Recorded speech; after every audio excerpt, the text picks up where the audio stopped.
And good morning. I'm Jim Dandridge, the president of DACOR, and we're indeed indebted to Susan Johnson and the Association for Diplomatic Studies and Training for today's program on Foreign Insights. Goran Svillanovich, a Serbian diplomat and politician, joins ADST and DACOR today for a conversation about the Western Balkans. This virtual policy discussion is a special part of ADST's Foreign Insights series, which complements its Foreign Affairs Oral History collection by providing views from a non-U.S. perspective. Biljana Jovic will be our moderator today, and we're looking forward to a discussion with our guest speaker today, as I've mentioned, with Serbian diplomat and politician, Dr. Goran Svillanovich. Biljana, the program is yours. Thank you very much, Jim. Hello and welcome, everyone. Thank you very much for taking the time to join us today and tune in into today's virtual policy discussion. Before we switch to the actual contents of today's event, I would like to remind you that you can ask questions and you can do it through the chat box. And in the second part of today's event, Goran will answer some of your questions. As Jim Dandridge announced and introduced, to our key speaker today is Goran Svillanovich, the first and the last foreign minister in the post-Milosevic era when it comes to Federal Republic of Yugoslavia. He was also the member of the parliament, held senior positions in the OSCE and Stability Pact, and for 5 years, from 2013 to 2018, he was the Secretary General of the Regional Cooperation Council. We don't have much time. It's a very complex theme that we chose for today's debate. I would like to ask Goran first about his opinion about Western Balkan stability driving forces. We all know that when the violent disintegration of former Yugoslavia ended in the late 90s, both international stakeholders and the people living in the region had high hopes about the future of the region. Yet, more than two decades later, not only has the Western Balkans failed to meet these expectations, but the past has in many ways continued to rule the region's future. Goran, if you would rank different forces driving the dynamics in the Western Balkans, what would be on the first position, on the first place? Well, thank you very much for the invitation. I'd like to greet both group representing DACOR as well as those who are on behalf of ADST here. It is an honor to join you. I'm very happy to be in your capable hands, Biljana, because you know, I guess, as much as I do when it comes to Serbia particularly. But I believe that I can also add a sense of a regional approach, particularly having in mind that I've spent these 6 years as the Secretary General of the Regional Cooperation Council. I'll be honest today, very open, not very diplomatic, and this is out of respect for all of you diplomats around. I'll try to be to the point, and I very much look forward to hear the questions as well of the broader audience. Coming back to what you've asked me, Biljana. Well, I was in the office as a foreign minister of then Federal Republic of Yugoslavia and later on State Union of Serbia and Montenegro. The driving forces were related to the dream of all of the countries around, not only the country I was representing then, which actually then was putting together Serbia and Montenegro still. The key was our dream to join the EU. And for many, including for me personally, it was also a dream to join the NATO as well. I mean, come on, years later, we were still talking about frontiers of freedom. And look where we are today. I think you were rightly pointing out that it looks like something 20 years later did not flourish in the region. I'll be directly saying that I think that what was the dream, the EU accession of the region, actually, I dare to say, and this is what I share also with colleagues of yours who are representing the EU member countries, the EU accession policy and existing enlargement strategies have lost two very important elements. The first one is credibility, and the second one is a transformative power of the accession process as such. When it comes to credibility, I will point out most recently what happened in 3 out of the Western Balkan 6 economies that we are referring at. In case of Kosovo, for instance, they've done everything they requested to get the visa-free travel. They haven't got it. There is no explanation, really. There was no unanimous decision among the 27 EU members. Second, huge issue, I would say, the case of North Macedonia, reaching an agreement with Greece on the name, changing a constitution, and they will not even offer a promise that there will be negotiations in a year from now, in 2 years from now. And it's been 2 years since they've done this. And as well, my background is Serb. I was looking what is going to happen, whether they will get anything, because I was aware that if they don't get anything, then I believe that whoever rules Serbia at the moment will have no incentive to do anything when it comes to the dialogue with Kosovo. Because, well, look, the guy, I'm referring now at the prime minister at that time in Macedonia still, Zaev. I mean, come on, changing constitution didn't get a promise that there will be negotiations in foreseeable future, and therefore, by the way, he resigned. And then the third example is Albania. I don't know to what extent you know the details. They've been asked to accept foreigners to veto their judges in the process of appointment of judges. They've done all of this, and they're again not qualifying to get the date to start negotiations, so that to start a process in the coming years, I mean, next 10 years, this process might last, but they didn't even start. So this is why I'm saying bluntly, those in power in the region, they realized the lesson. And this is, and now I'm not joking, this is what the UK ambassador told me while I was in the office.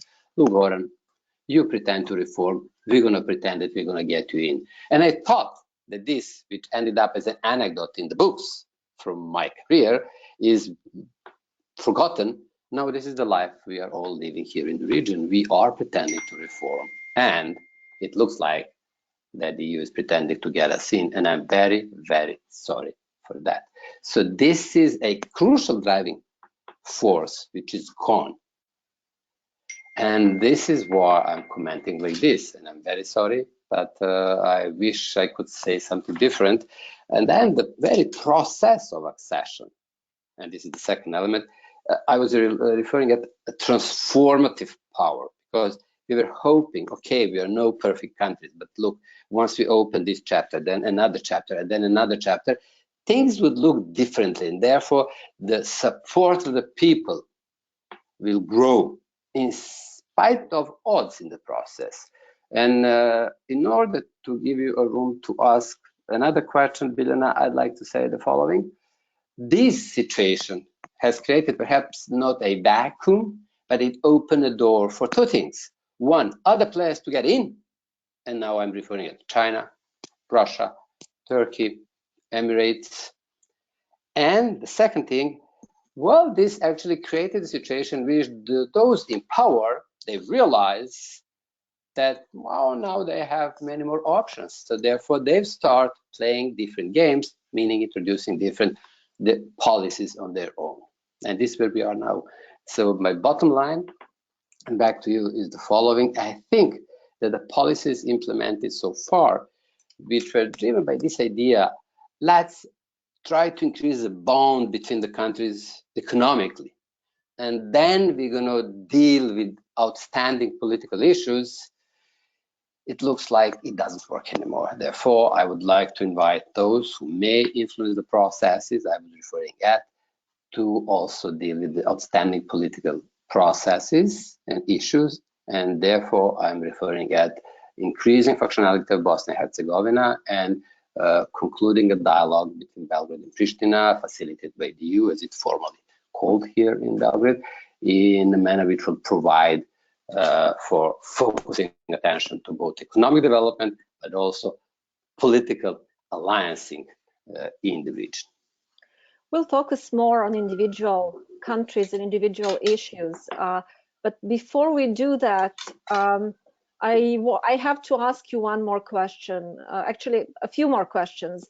One is, how do you assess the most recent initiatives coming from Brussels, actually coming from Paris, about the political, European political alliance or community, and the proposal that Charles Michel came to Belgrade with about the new approach in the accession process as a whole?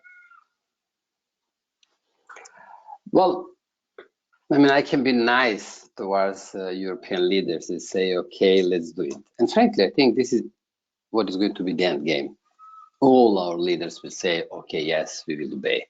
But deep in their hearts, they are aware that these are all alternatives to what they were thinking of, they were dreaming of, to the policies most of them were putting on their ticket when they were elected. And these policies were all related to EU membership. Look, I try to be realistic. Maybe the membership is not going to happen. And I'm very sad, because while I was in the office, I really believed this is what we are doing. And then it was 2003, I was as a foreign minister in the Thessaloniki summit, when this European perspective for the Western Balkan 6 was launched. The sentence was very famous: the EU will not be completed as long as you are not in. And then again, I was invited to join the first next EU Western Balkan Summit, which was only in May 2018 in different capacity. In 2018, I was invited as Secretary General of the Regional Cooperation Council. And when I received the letter signed by all of them, President of the Council, President of the EU, I started laughing, then invited my staff. I said, look, guys, I have two things to tell you. One is super good. Your boss, Secretary General, is invited to speak to Merkel, Macron, and all the big leaders. But there is a second news. If I'm invited to speak about the multi-annual plan on regional economic area, this is common regional market, our idea, something we've launched, it means we ain't going to be discussing membership. And this is exactly what happened. I was there, good for me, but actually it was, as we were referring at, May 2018 EU Western Balkan Summit, and non-E word summit, meaning we were kindly advised not to speak about enlargement, but about everything else. Sorry to say, bad as it is. So what I'm actually saying, and I would like to share with the colleagues, is I'm sorry, we need a credible policy. This will be, when I say we, I'm not referring at leadership, or at least not leadership only, but really people. What we see now is declining support towards EU membership among the people, because they've also learned that maybe they should not believe in this, and they were looking for alternative. And this is my answer to your question. Everyone is looking at alternatives. Okay, let's discuss alternatives, but look, then it's not only the EU who is looking for alternative, then Russia is looking for alternative and is trying to find allies, including now during the war that they are waging against Ukraine. China is now for several years with this idea 16+1 and Belt and Road, also looking for alternatives. And then do not forget, and now I'm quoting Albanian Prime Minister Edi Rama, who said it publicly, and I like the phrasing. Do you know what is in the Chinese offer? Lifelong power. And I tend to fully agree with him, because when they come, they basically say, what do you want? You want to build a bridge? Super. As I was in the office, I know, and I guess all of you are aware, what is a horizon of 3 years. Come on, guys. If I can have a bridge in 3 years, that's all I care. I'll win elections. If I can have a road in 3 years, I'll build it, and then I'll win elections. Who is going to pay back the debt? That's going to think after I'm re-elected. And this is literally what is happening, because the policies launched by the EU are related to pre-feasibility study, feasibility study, and then maybe eventually at certain point we will be discussing building a road. Time is precious, and this time element opened doors wide for China to simply come, offer credit lines, engage their people, by the way. But eventually, when I go for elections, I can say, here is a bridge. It ain't going to be the cheapest. It ain't going to be the best. There might be corruption around it, but there will be a bridge and people will love it because it solves some of their needs and problems. This is reality. I'm sorry. Do you think that the fact that these countries use the open door left by the EU, does this mean that they are in the region to stay for a long time? Because, you know, Russia, when you look at the Russia's track record, their span of focus doesn't last too long, particularly if we talk about the area that is not bordering Russia at the moment. Difficult to say whether they will stay or not. Look, originally the idea of China, for instance, was that they want to be economically linked and present, even massively, in the countries which are going soon to join the EU. So that was the whole business case for them. Let's engage with countries around the EU. This will open door for our companies established there. Once they join in the EU, they're going to be in the EU. So that was the whole business case. But I would not just like that dismiss to what extent they're interested to be in and around the Balkans in the coming decades, particularly now in the context of the war in Ukraine. I think it is important to make sure that this war is somehow not really influencing the region. And frankly, this is one of the positive things that I would like to share with all of you. And Biljana, I think actually that the war is not destroying the region as some might thought will. So at least one bad thing did not directly spill into the region. So Bosnia is stable in spite of all odds. It is stable 20 plus years after Dayton.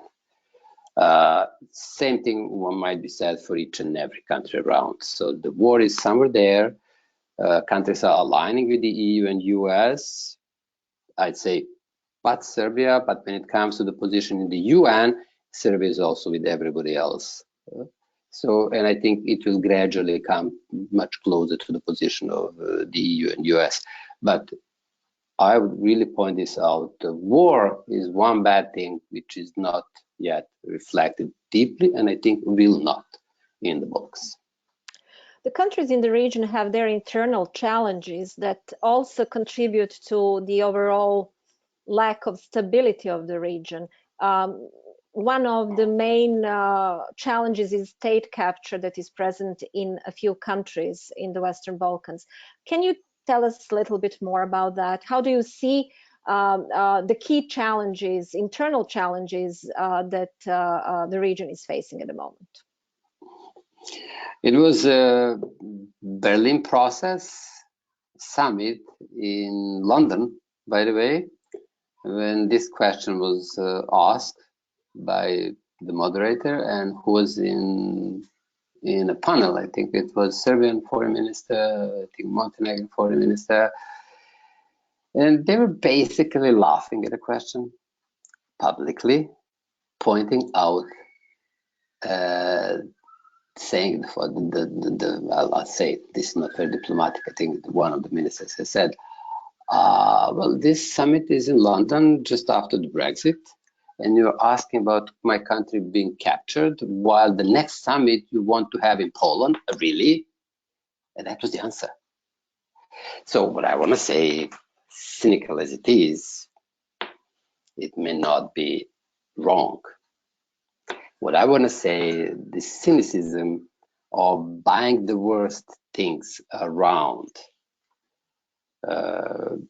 is something you will find in the countries in the region. They basically, when you comment on something, they say, oh, how about this country? And there are countries to point out.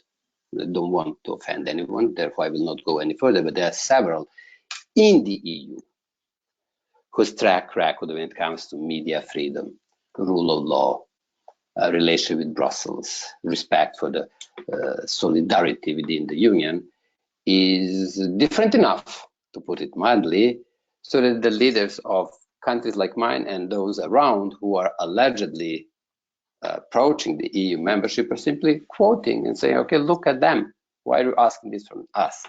Bad as it is, as I've said.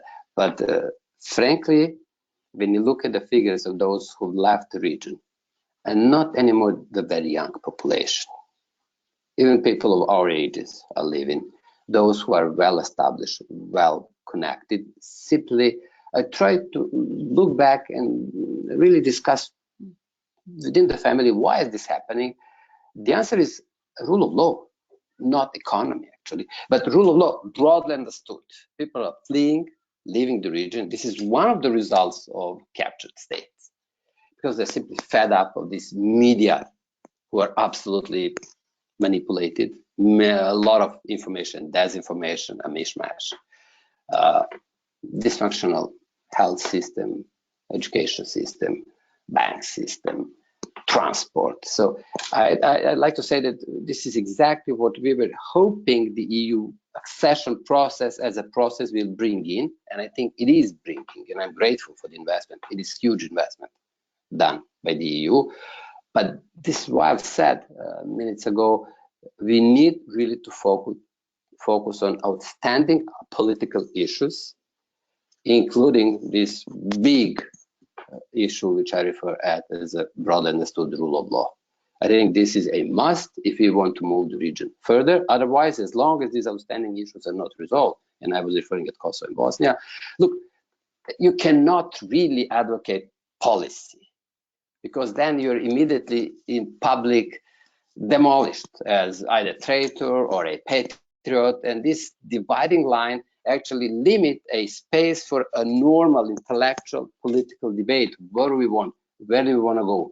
What are the values we stick to? So this is why I really am urging everyone to focus in assisting the region in dealing with these issues. This will increase a potential of the region. Frankly, for instance, when I look at Serbia, I think Serbia can be for the region what Germany is for the EU. Whatever the association between the EU and the Balkans, its potential when it comes to population, territory, economic capacity, cultural offer. It is really a country which can offer a lot, providing these huge issues resolved, and I'm referring to Kosovo. And I think that this, I would really, if I were to decide, I would really try to focus on quickly resolving outstanding political issues. This will open up creative, inventive capacities of not only Serbia, but of the countries in the region.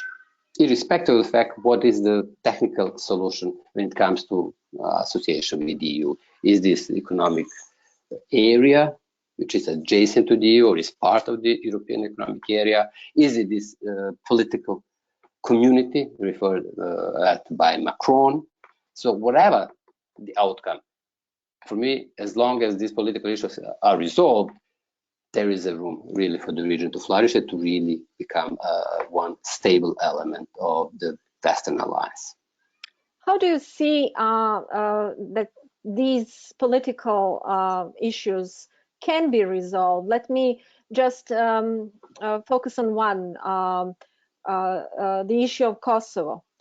We know that it is part of the special, normalization of the relations, and basically recognition of Kosovo by Serbia is part of special chapter 35 in the Serbian accession process to the EU.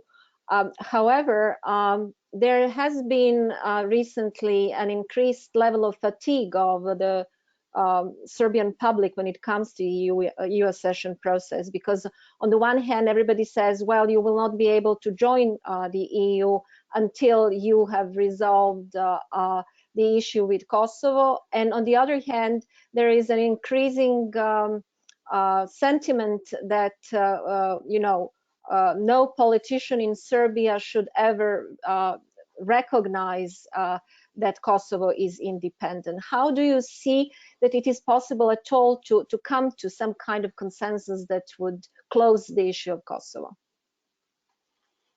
Well, I was part of so-called Amato group, or International Commission for the Balkans, and I was the one who actually presented the report in the State Department, while Amato himself was presenting the very same day this report to Brussels, and this was April 2005, so long ago. Well, and then I was going out explaining to the broader public in Serbia and around what it was about, and that was actually my political suicide. So referring to what you've just said, and I was openly saying, well, Kosovo is independent, though it is not sovereign yet, and then the EU should have a role, and through different phases it might bring it into a situation that at the day Kosovo is ready to join the EU, the day before it will join the UN. That was basically what was up and policy advice in 2005. It's not important as a paper today. What I want to say is it is possible to openly discuss difficult issues, but we are just missing windows of opportunity. As we are talking now, it is 2022. And now it is very difficult to discuss Kosovo as an issue in Belgrade. While only in 2015-16, while I was in the Regional Cooperation Council, I was in a way tasked by those who appointed me, including your guys and Secretary Clinton at that time, because I was appointed mid of 12. My task was to bring Kosovo in, and I did it, fully supported by both Pristina and Belgrade and everybody else. And then in 2014 and 15, it was possible to bring to Belgrade Kosovo foreign minister as minister, Kosovo Minister of Economy as Minister of Economy, hosted by Serbian Foreign Minister, Minister of Economy, in the group of 6 ministers from the region of 2 portfolios. And then the next year, we were going to Pristina. So this was all possible only several years back, and now people believe it is impossible to discuss this 2022. So why am I looking back to say we are missing these windows of opportunity to constructively deal with the issue? Okay, there was this deal, obviously, between, at that time, President Taci and Vučić on the swap, as we refer to it. It was killed. There was no public support in Kosovo, I understand it, and then there was an engagement of some of the neighbors, in particularly Germany and the others, and this is off the table. But look, I try now to put myself in the shoes of President Vučić, who is a decision maker in Serbia. Why would he make any deal on Kosovo after seeing what happened to Zaev, who was just dealing with the name and got nothing? So my key word that I would like to share with all of you is my understanding of his personal attitude towards politics is that he's transactional. And as we've spent some minutes here, I try to explain, look, the EU is not in the offer. People see it is not in the offer. Then what is in the offer? Why would he deal with this issue? I'm now personalizing because it's eventually how things work these days. So I really try to send a strong message to all of you. Please try to understand. Status quo is supported by majority of people, including opposition political parties. No one wants to touch it. I'm speaking on what is happening in Belgrade. While on the other side, referring at Kosovo governments, look, I was dealing with Taci government, with Haradinaj government. I know them very well. I can say different things about them, but I know that they were in a bazaar. They realized that they can have progress when it comes to their goals in a dialogue with Belgrade. What changed is that the Kurti government now has a totally different position, and I think that this is wrong. I think that, by the way, he was voted by a good people in Kosovo. His promises are all salute to. Simply to change the political scene, that the warriors need to go out and that the new intellectual political elite should come on the stage. Great. Second, rule of law and fight against corruption. I applaud. But then he said, dialogue with Belgrade is not my priority. And I was like, what?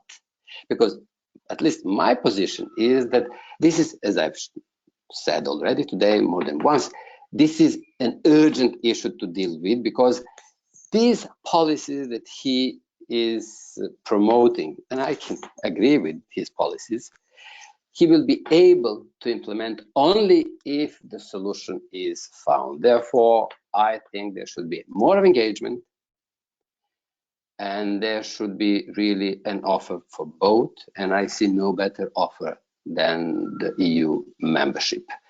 And I don't want to discuss details of attitude so far, but sometimes I'll say this very honestly. I was sitting in Belgrade, I was like, come on, are you on a payroll in Belgrade? Commenting on Kurti's attitude like voting in Albania, and I was like, my God, but this is only opening a door for Dodik to do the same. Is this, you really think, is a policy towards independent and sovereign Kosovo?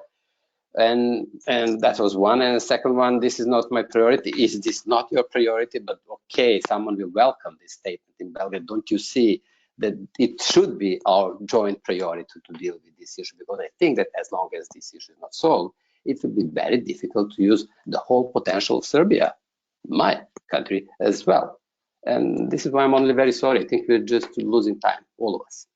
Now that you mentioned Bosnia and Herzegovina, how much of a threat is Dodik to Bosnia and Herzegovina?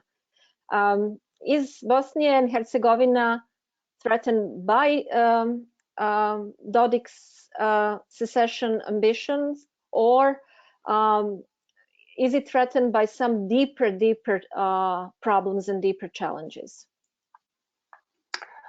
Oh, I'll be blunt.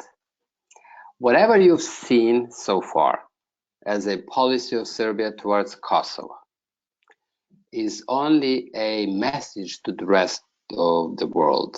Look, you know, and we know, there are not many people living there, tens of thousands, few tens of thousands. Okay, it is precious when it comes to monasteries, legacy, cultural heritage, church, etc. Might.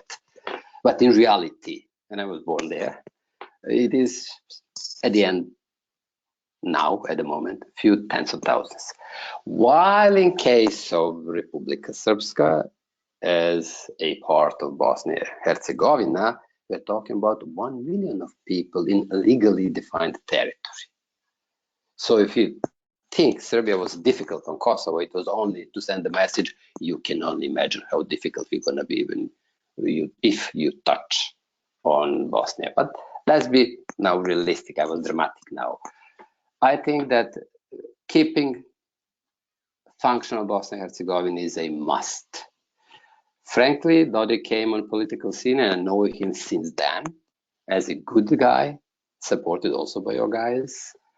In the meantime, I would say this is my honest approach, and I consider him as a friend. He's no enemy to me, beyond repair. Therefore, I think that there should be a substantial engagement. In my eyes, step number one should be related to the election law. And I'm very sorry, I know that the US diplomacy was very much engaged hand in hand with the head of the EU delegation there, who's a friend of mine. I've discussed in details all the efforts put to agree on the election law. It didn't happen. And therefore, now we are heading towards election, which I think first will happen. Second will be later on contested, and then the procedure of forming the government will be very difficult. And not all the problems of Bosnia and Herzegovina are related to Serbs or to Dodik. I've said he might be beyond repair, but there are real issues in this society which need to be discussed. It is defined in a complex manner with the Dayton Accord, and it is now the Dayton is referring to peoples rather as citizens, and now there is strong movement in one of the three constituencies, I refer it nations, people, towards civic state.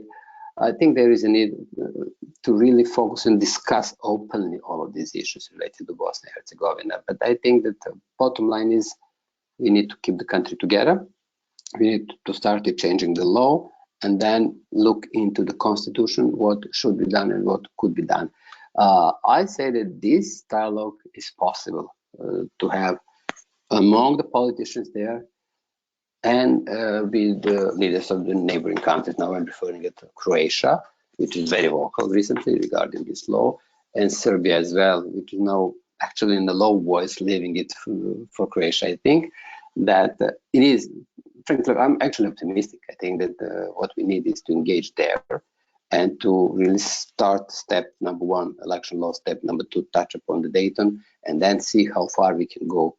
But I'm very often there, and I trust the people in Bosnia and Herzegovina, whoever they are, ethnically, that it is a stable country. There was no instability during all of these decades.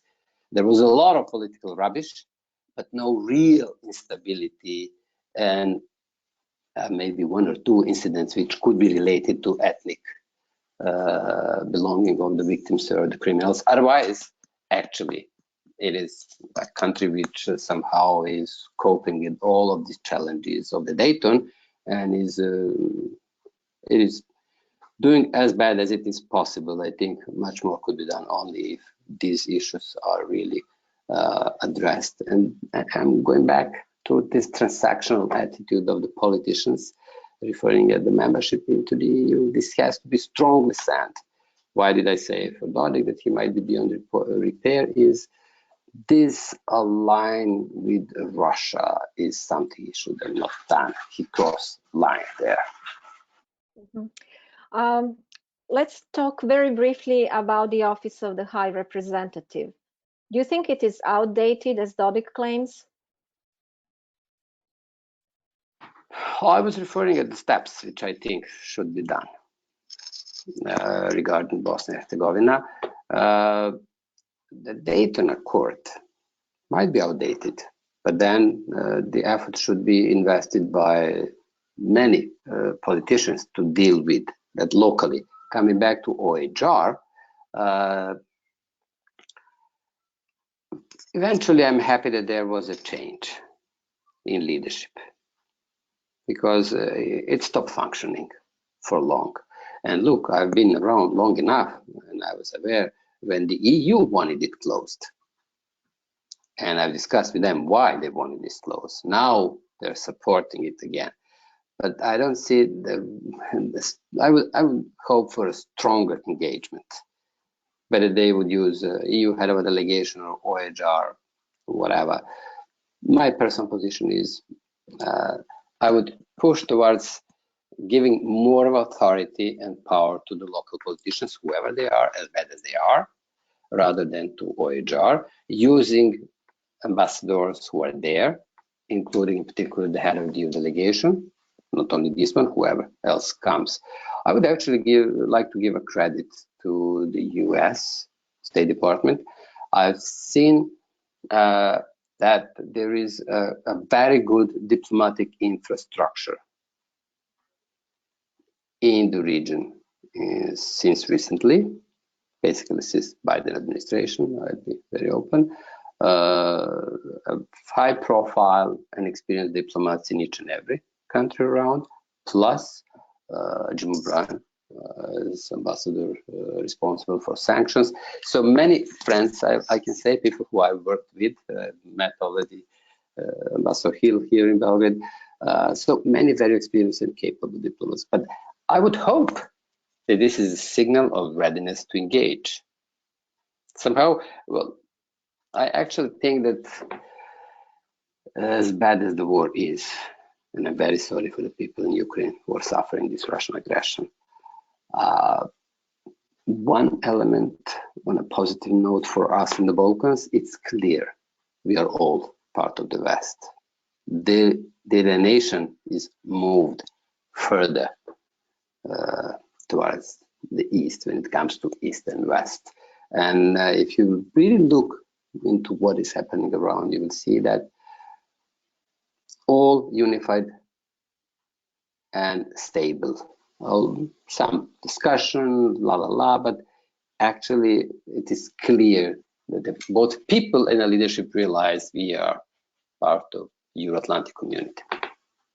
We have a lot of issues to discuss, but I want to give a chance to the other participants in today's debate to ask questions. So for the time being, I would like to thank you, and I would like to ask a colleague of mine, Keith McCormick, the program director at DACOR, to present you with the questions that we received since the beginning of the live stream. Thank you, Biljana. And thank you so much, Goran. As Biljana mentioned, you can put your questions into the chat box, and I'll try to collate a few of them. We have so many, and put them to Goran. And I'll just close my picture here in a moment so you can focus on him. But Goran, we have a lot of members in the audience today who have served in the Balkans. A lot of these questions are from them. You may know them. One is from Jennifer Brush, who is chargé out there. And I say hello to Jennifer because I like her a lot personally, and her work I appreciate highly. She appreciates very much your frankness about EU fecklessness and carrying through on things there. We've always taken a bit of a back seat to the EU, but her question is, do you think that the Serbian public has just simply grown weary of fighting corruption and autocracy, or do you see more positive signs about for optimism for democratic forces to regroup, as it were, in Serbia? Well, I think that the Serbian political scene is devastated. This is one of the results of the last 10 years. Parties much weaker than they were in before 2000 and after 2000. Leadership completely confused on the opposition side. Not one or maybe one group was mentioning the EU in a campaign. Others simply ignored this. By the way, that means that they became realistic in a way, but that's disappointing. And now after the elections, you see even further fragmentation. So, Jennifer, directly to answer to you, I'm very sorry. I can't be optimistic in saying, well, Serbian public has grown and is now adamantly in favor of this or that. People are very much confused. This is why I'm desperate. And therefore, I'm now blaming the EU. Otherwise, it's not fair to do it, and I'm aware of that. But somehow, this is my only hope that the strong and clear message from the EU will come. Most recently, there was an envoy of German government visiting Belgrade, and he said, I'm not bringing stopwatch with me, but I came to discuss. I mean, come on, this is too polite. And I said this also on Serbian TV, I would like someone to bring the stopwatch. What I'm referring at is a clear policy, roadmap, and then if you do this, we do that. If you do this again, we will do that, and eventually this is the end game, and this is not happening. And my experience is, because there was a time we were discussing and working on a visa-free travel, each and every country, including Serbia, was successful because there was a clear roadmap and every government knew what they need to do, and eventually this would mean they get a visa-free travel. And they did it, including, by the way, Kosovo, and I've said I'm very sorry they haven't got it for political reasons, which I don't understand. Coming back to what we're discussing now, this kind of policy I would expect coming by both EU and US. This would be encouraging for the people. But people are disappointed because they see not signal of these policies, and then the room is left for the others. So Jennifer, I'm very sorry, colleagues, to say that I can't say that the public has grown in this respect. It is about the leaders and the messages they share. They're constantly sharing mixed messages, including, for instance, when they vote for the UN position regarding Russia's aggression against Ukraine. They vote for it, but then they water it down, explaining that, well, we had to because of this, because of this, because of this. And even if tomorrow they join the sanctions, they've already created damage by constantly mocking the EU and the pressure coming and the pressure coming. Well, instead of saying clearly, this is the position and you are either in or out, and this is a clear policy. To be very frank, looking back at the state of the nation in some of the countries, not only Serbia perhaps, I would appreciate the policy of Brussels being clear, guys, you're out. We are stopping negotiations. No offense, but simply no process anymore. You're not in the game, no money, no visa-free travel. This would create certain dynamic among the people. They would leave it, take some risk. And this was my position before the wars. Now, in the context of war, perhaps this, I'm not sure whether I would go for this, but what I want to say, this is being a political union, as the head of the commission said when this EU commission was formed, we want to be geopolitical. Then say you are either in or out. Otherwise, this polite language, which explains nothing for ordinary persons, helps us not. And so I think you can clearly see where I'm going. I think that there should be a clear policy definition, but also a goal, something we can believe in. And then I'm very sorry, I don't see this happening. I don't see a clear policy of the EU and a promise what will be at the end of the road. This is what I'm saying. Back to you. Another of our members who recalls working with you is Mark Rincon. And he asks what role you might see for the OSCE, including in how it might deal with the Russian dimension. Well, this is a different sort of a question. Thank you, Mark, for that. I've spent 4 years with the OSCE. Serbia used to preside later on, and therefore I was really closely following what is happening. Well, the whole idea about the OSCE is that this is a platform for dialogue, and it was dialogue with Russia, to be very frank. This is what it was about. At this point in time, from what I know, there is not much of a dialogue at all. And everyone is waiting to see what is going to happen in the war and what is going to be the impulse coming from the capitals, including yours as well, how to deal with this situation. So I think the OSCE is at stake at the moment because its purpose is at stake. I'd be actually positive. I think that now is the moment to use the potential of OSCE and their mechanisms in the organization which are to be used to deal with the conflict and the post-conflict situation. So I think that there should be a lot of talk between the capitals, the EU and US, and then coming back into the OSCE and try to have certain dialogue. It is very difficult to have a dialogue with Russia today. I'm aware they simply are waging an aggressive war against one of the countries, but we need to see what is to be done to stop it and to save the people of Ukraine from further damages, and then to address the political issues in the process. I've seen most recently a statement coming by French diplomacy, informally. I think it's interesting, and I think that this would offer a role for the OSCE as well, if this process is to be launched.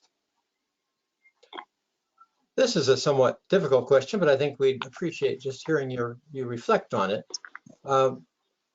Did the Western attack on Yugoslavia to force it to give up Kosovo, what kind of precedent did that set for Russia's claims to attack Ukraine to force it to give up territory today? You can't begin to compare the situation on the ground, the attacks on Kosovars, but legally speaking, how do people look at that today in your part of the world?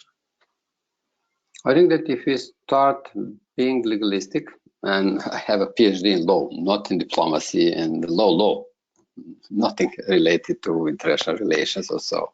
I'm a lawyer dealing with civil procedure. It's a very technical issue. But this is a political process that we are discussing, and I think that we should look for a political outcome of where we are.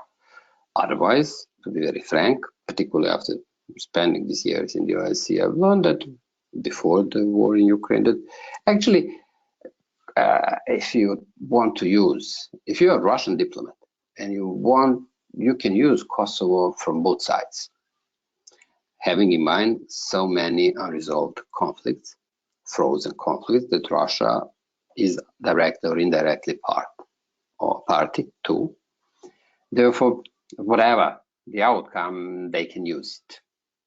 If you push strongly towards independence, they can use it in these parts of Georgia, parts now of Ukraine. So if another solution is to be found, yes, they can again use it in some other frozen conflicts, Moldova or elsewhere. Therefore, I think it is, for them, it's a beautiful example that they can use for whatever purpose. And we have all witnessed most recently that President of Russian Federation, Putin, was saying very openly, well, basically what he said, you bomb it, and then you accepted the referenda, and now you're saying it's independent, so I'm doing the same. Well, it's not really literally the same, but yes, now Kosovo is becoming a curse, and there were many who were saying that we should all be very careful while dealing with Kosovo because it might be used and misused, and this is what is happening now. But this is a political narrative. What is important at this moment in time, I think, is to have a strong dialogue with leadership in Belgrade and leadership in Pristina to see what are the options and whether any compromise is to be found. Otherwise, this is all in the hands of so-called non-recognizers in the EU, and as long as they are around, not much will happen, particularly in the situation when we all see that EU membership is not in the cards, neither for Kosovo nor for Serbia. So what can be an incentive to go for a deal? Now, this is what makes me being worried. David Benton wonders whether Serbia would consider applying for membership in NATO and how that relates to its EU interests. I'll be very frank. I've said for myself that my position is that I'm in favor of Serbia joining NATO, but I'm a tiny minority. And if you look into any poll done recently, we are talking about 10, 15, not 20%, I think, of those who are supportive, unfortunately. Therefore, I don't think it is realistic to discuss NATO membership of Serbia today. While, on the other hand, I was even personally involved in bringing the country into the PFP, and I was happy the country joined Partnership for Peace program, and I'm actually always very happy to hear to what extent is Serbia using this framework, being partner for cooperation, to intensify different exercises and different other modes of cooperation with NATO. I've heard more than once that the level of cooperation and engagement of Serbia with NATO is higher than of some of the NATO members. And this is true. So this is why I was referring to Serbia saying, well, capacity is huge. And I would always invite everyone to try to talk to engage with Belgrade, because there is a lot Belgrade can offer to the neighbors, providing it accepts the new countries, because now the issues are mainly between Serbia and the new neighbors. I'm referring to Montenegro, Bosnia and Herzegovina, etc. So I think that there should be engagement of this kind with Belgrade, and I think a lot can be done. Look, you were asking me this, and I just want to use an illustration to what I'm saying, this open Balkan and a common regional market as two policies. I was actually instrumental while in RCC when I explained this with this, and I was the one presented to the Prime Minister to sign up with regional economic area, as we are discussing about it as common regional market. In the meantime, there is a homegrown initiative, and I think I'm grateful to the US diplomacy, which is publicly supportive for this initiative called Open Balkan. Today, because it's genuine. It shows that it is possible for the local leaders to agree on something constructive and positive. I have a piece of advice, and this is what I share with you guys as well, that I think it would be good to use Regional Cooperation Council as a hub which should be managing both policies, open Balkan and a common regional market. Maybe we can introduce a mechanism of opt-in, opt-out. They're all in common regional market, those who want to be in open Balkan super, but the content-wise, it's one content, and it's all in the documents known as common regional market. So I think that we do have a positive example of politicians engaging on something which is creative and which is stabilizing the region. And I think that, coming back to Belgrade, obviously Belgrade is super interested in economic cooperation with all neighbors, irrespective of political issues. Putting them aside, economy first is a policy which has been implemented deliberately, let's say, by Belgrade leaders in the last 10 plus years. So let's use this, but do not forget, and this was my message half an hour back, do not forget that these political outstanding issues are limiting everything else, including further political and economic development in the region.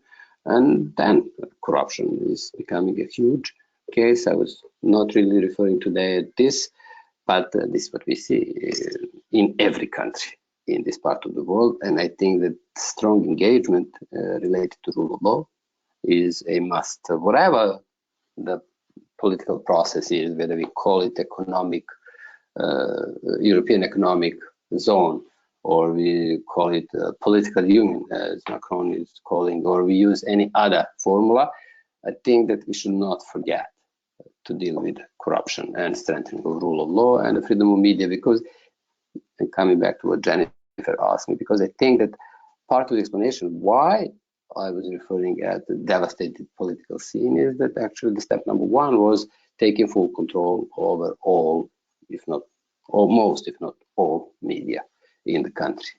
And that is what we have witnessed. Well, it's not a question, Goran, but I have to close here, I think, by passing on a comment in the chat that just thanks you for an excellent program. And it is signed Tom Countryman. So I would just like to second that on behalf of all of our members. And I'm afraid we've run out of time, but I'm going to ask if Mark Rincon might close on behalf of ADST. Mark, you there? Well, Mark, thank you. Yes, From my side, I'd like to say a big thank you to Thomas Carpenter before you conclude the session. My last point, if I dare, would be incentivize frontrunners from the region. Be decisive when it comes to those who are not the frontrunners. So be political, so to say, so the people can see it. Then perhaps we would also need to engage with the leadership on the issues related to rule of law and focus on political issues. And unfortunately, and this would be my last statement here, this aggression of Russia on Ukraine, give us, as bad as it is, give us room to engage and make sure that the Balkans are from now on clearly on the western side of the new delineation line. Thank you. no, indeed. And I guess on behalf of ADST and Susan Rockwell Johnson and our respective memberships, we'd like to thank you, Goran Svillanovich, for your wise words, for this open discussion. I think just in the spirit of the Foreign Insight program, which Biljana has run so well, it's the unique aspect of it is that it is a joint program between ADST and DACOR, but it offers an opportunity to have a very frank, open discussion, which can go to the heart of what we do in our case of capturing, preserving, and sharing the stories of American diplomacy. But in terms of learning from our past to inform our future, we thank you for your participation. Thank you to Jim Dandridge and to DACOR for their tremendous support. And finally, thank you to the members and the public and those who are joining us today, taking part in this discussion. We encourage you to visit our respective sites, adst.org for continued monthly doses of diplomatic history and ongoing discussions. It's through this type of dialogue, as you say, Goran, that we can make progress. But we really appreciate it. Thank you so much. Officially, the program is over. Thank you. Thank you all. Thank you, Biljana.